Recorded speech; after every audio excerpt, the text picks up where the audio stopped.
સ્વર્ગીય કાંતાબેન જમનાદાસ રાજાણી, સ્વર્ગીય દેવયાનીબેન મનસુખલાલ રાજાણી, સ્વર્ગીય જયાબેન ચંદુલાલ રાજાણી, રાજાણી પરિવારના સમસ્ત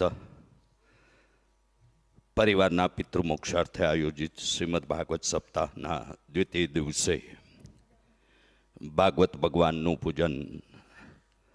અને વક્તા પૂજનીય જિજ્ઞેશ દાદા રાધે રાધેનું પૂજન સંપન્ન કરવા વિનંતી કરીશ. વડીલ માતુશ્રી પ્રવીણાબેન મનસુખભાઈ રાજાણી, સંજયભાઈ મનસુખલાલ રાજાણી, ઈલાબેન સંજયભાઈ રાજાણી, કેતનભાઈ મનસુખલાલ રાજાણી અને શિલ્પાબેન કેતનભાઈ રાજાણી તથા પરિવારના ભાવિ યુવા પેઢી વક્તા મહોદય અને ભાગવત ભગવાનનું પૂજન સંપન્ન કરે તેવી વિનંતી છે. આજનો દિવસ પોષ વદ ત્રીજ અને ચોથ, અંગારકી સંકટ ચતુર્થી, શ્રી આનંદગીરી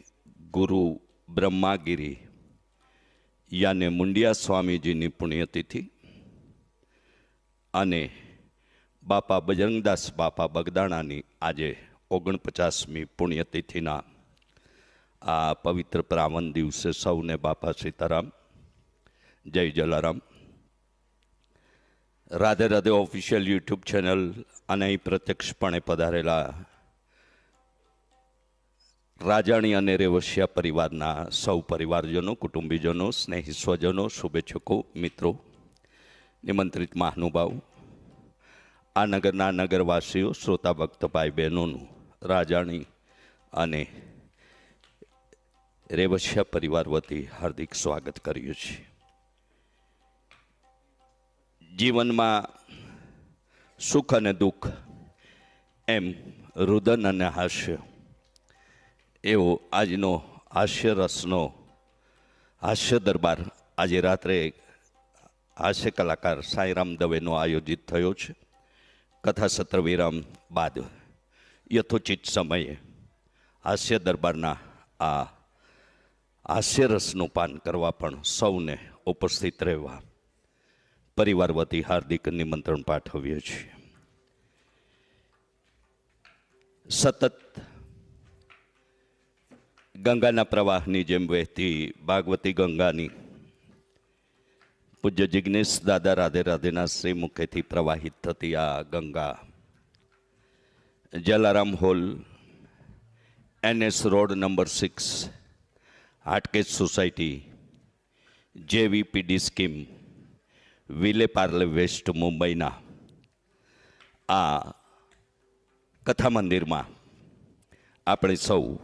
શ્રવણ કરવા મળી રહ્યા છીએ. કહેવાયું છે કે અનેક જન્મના પુણ્ય જ્યારે સંચિત થાય ત્યારે કથા શ્રવણનો અને એથી પણ વધારે જ્યારે વર્ષોના કે પુણ્યોના સંચય પછી ભાગવત ભગવાન આપણા ઘેર પધારે અથવા તો એનું આયોજન કરવાનું આપણને સૌભાગ્ય સાંપડે એવો રાજાણી અને રેવશિયા પરિવારના આવા અનેક એમના પૂર્વજોના અને પોતાના એ સંચિત થયેલા પુણ્યોના એ પ્રતાપે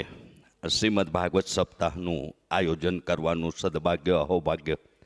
આ પરિવારને તો પ્રાપ્ત થયું, પણ આપણે બધા પણ સદભાગી છીએ કે આપણા પણ કોઈ એવા પુણ્ય સંચિત થયા કે એના પરિણામે આપણને સૌને પણ આ પરિવારના માધ્યમથી આ ભાગવત ગંગાનો રસઅમૃતનું પાન કરવાનો અવસર મળી રહ્યો છે. એ આપણા સૌ માટે પણ અહોભાગ્ય અને સૌભાગ્યની ઘડી છે. ભગવાન શ્રી કૃષ્ણ પરમાત્માની શબ્દરૂપી મૂર્તિ એટલે શ્રીમદ ભાગવત. આવા ભગવાન શ્રી કૃષ્ણ પરમાત્માના શબ્દરૂપી મૂર્તિ સમા આ ગ્રંથનું ગાન આપણે સૌ શ્રવણ કરવા આતુર છીએ. ત્યારે આજે રાત્રે ફરી યાદી કરી દઉં કે કેટલાક એવા પ્રસંગો કે જેમાં આપણને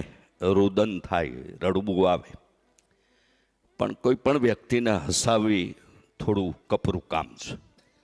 અને એવો એક હાસ્યરસનો દરબાર સાંઈરામ દવેના એ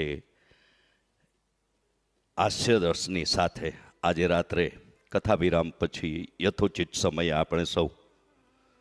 એ માણવાના છીએ. રાજાણી અને રવેશિયા પરિવાર વતી આપ સૌને એ રાત્રિ કાર્યક્રમમાં પણ ઉપસ્થિત થવા આપ સૌને પરિવાર વતી યાદી પાઠવી રહ્યા છીએ. આપ સૌને એક માહિતી સાથે જાણકારી આપું. જોકે નિયમિત કથા શ્રવણ કરતા સૌ શ્રાવક વૈષ્ણવ ભક્ત ભાઈ બહેનોને ખ્યાલ જ કે 2018માં પૂજ્ય જિજ્ઞેશ દાદા રાધે રાધેને એક સંકલ્પબદ્ધતા કે ધોરણ 11-12 વિજ્ઞાન પ્રવાહના તેજસ્વી ઓજસ્વી પણ નાણાંના અભાવે અભ્યાસ અધૂરો છોડે અથવા વિજ્ઞાનને બદલે બીજા પ્રવાહ તરફ ફંટાય એવા બાળકોની ચિંતા જિજ્ઞેશ દાદાએ સેવી અને તેથી અમરેલી લાઠી હાઈવે પર અમરેલીથી 16 કિલોમીટર દૂર કેરળા અને ટોડા ગામની મધ્યે Radhe Radhe education and charitable trust દ્વારા કોઈપણ સમાજના ગરીબ ઘરના બાળકોની શિક્ષા અને દીક્ષા માટે પૂજ્ય દાદાના સ્વપ્નની શાળા અને સંકલ્પની એ સંકલ્પબદ્ધતા સિદ્ધ થવા જઈ રહી છે. એ પરિસરને આપણે નામાભિધાન કર્યું છે તથાસ્તુ વિદ્યાપીઠ. હાલ ત્યાં પ્રેમ મંદિર સ્થિત રાધાકૃષ્ણ દેવના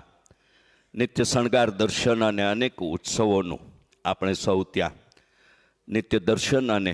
એ ઉત્સવોના સાક્ષી બની રહ્યા છીએ. અને આવનારા સૌ અતિથિઓ, વાલીઓ, વિદ્યાર્થીઓ આ બધા જ માટેની એક આધુનિક સમયને અનુરૂપ એવી 2000 લોકોનો પ્રસાદ ખૂબ ટૂંકા સમયમાં આપણે એ તૈયાર કરી શકીએ એવા આવા બાળકો માટેનું વેદ વિદ્યાલયમાં અભ્યાસ કરતા વિપ્ર બાળકો માટેનું એ શાસ્ત્રવિધિથી એ શાસ્ત્રોક્ત વિધિના સંપન્ન અને એ દીક્ષા મેળવી રહેલા બાળકો માટે, આવનારા અતિથિઓ માટે, એ બધા માટે એક ભોજનાલય અત્યંત આધુનિક સાધન સાથેનું આપણે નિર્માણ કરી રહ્યા છીએ. અને એ રસોડા વિભાગની સેવામાં યત્કિંચિત આપણે સૌ સહભાગી આપણી અનુકૂળતા મુજબ દાન ભેટથી થઈ રહ્યા છીએ. આપ સૌને પણ વિશેષ વિગતો આવતીકાલે અન્યથા આપણા મુખ્ય પ્રવેશ દ્વાર પાસે રાધે રાધે પરિવારના કાર્યકર્તાનો સંપર્ક કરી આ અને અન્ય સંસ્થાની સેવા સંકલ્પતાની વિગતો આપ મેળવી અને એથી વાકેફ થશો